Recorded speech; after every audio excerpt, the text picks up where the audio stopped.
बच्चों, आज हम पढ़ेंगे 10वीं का हिंदी पाठ 1.3 में बादल को घिरते देखा है। बादल को घिरते देखा है के कवि हैं नागार्जुन जी। नागार्जुन जी का जीवन परिचय थोड़ा सा पढ़ लेते हैं। हिंदी और मैथिली के प्रमुख लेखक व कवि नागार्जुन जी का जन्म 30 जून 1911 में मधुबनी बिहार के सतलखा गांव में हुआ। उनका असली नाम वैद्यनाथ मिश्र था, परंतु हिंदी साहित्य में उन्होंने नागार्जुन तथा मैथिली में यात्री उपनाम से रचनाएं लिखी। खेतिहर परिवेश में पड़े बढ़े नागार्जुन जी की आरंभिक शिक्षा संस्कृत में हुई थी। बाद में आगे का पढ़ाई व स्वाध्याय मतलब अपने बिना कॉलेज जाए अपने हिसाब से वो पढ़े। स्वाध्याय मतलब वो जो पढ़े हैं वो बिना कॉलेज जाए पढ़े हैं। उन्होंने लगभग सभी विधाओं में लिखा। उनके 1 दर्जन कविता संग्रह, 2 खंड काव्य के तथा 6 से अधिक उपन्यास लिखे। इनमें से हैं अपने खेत में, युगधारा, सतरंगे पंखों वाली, तालाब की मछलियां, रत्नगर्भ उपन्यास है, रतिनाथ की चाची, बलचनमा और नई पौध, कुंभीपाक आदि। मैथिली की रचनाएं हैं चित्रा, पत्रहीन, नग्न गाछ, कविता संग्रह है पारो, नवतुरिया उपन्यास आदि प्रमुख रही है। इसके अलावा बाल साहित्य व बांग्ला रचनाओं में भी काफी चर्चित है। 1995 में उन्हें साहित्य अकादमी पुरस्कार से सम्मानित किया गया। 5 नवंबर 1998 को उनकी मृत्यु हो गई। तो हम देखते हैं नागार्जुन द्वारा लिखित बादल को घिरते देखा है।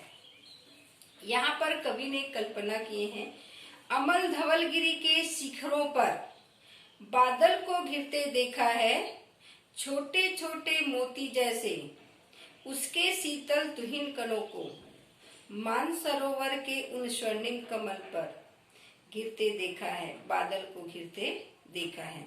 धवलगिरी, अमल धवलगिरी के शिखरों पर, मानसरोवर के उन अमल धवलगिरी है उनके शिखरों पर कहते हैं कि कवि कि बादल को घिरते देखा है।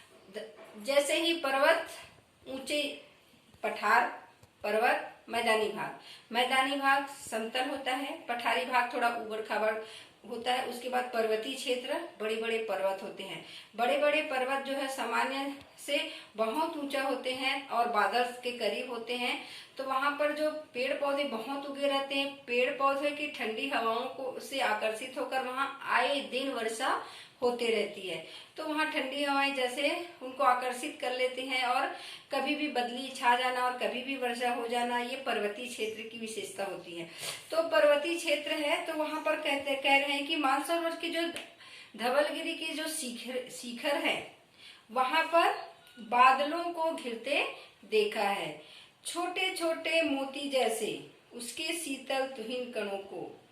छोटे छोटे मोती, बारिश की जो छोटे छोटे बूंदे हैं, तुहिन कण जैसे ओस की बूंदे होती है, वैसे ही मानसरोवर के उन स्वर्णिम कमल पर गिरते देखा है। जो मानसरोवर के वहां पर नीचे तालाब जैसे बने हुए हैं, उसमें कमल खिले हुए हैं पोखरों में, उस कमल में जो तुहिन कण रहते हैं, अब जब उसमें सूर्य की किरणें पड़ती है तो वो चमकने लगता है, स्वर्णिम जैसे दिखाई देने लगता है और बादल को घिरते देखा है।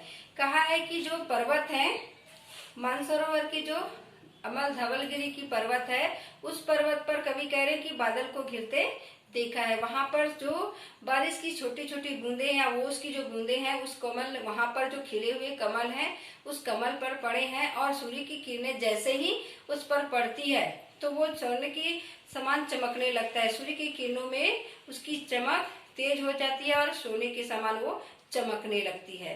तो वहां पर बादल को घिरते देखा है। आगे हम अगले एपिसोड में देखेंगे।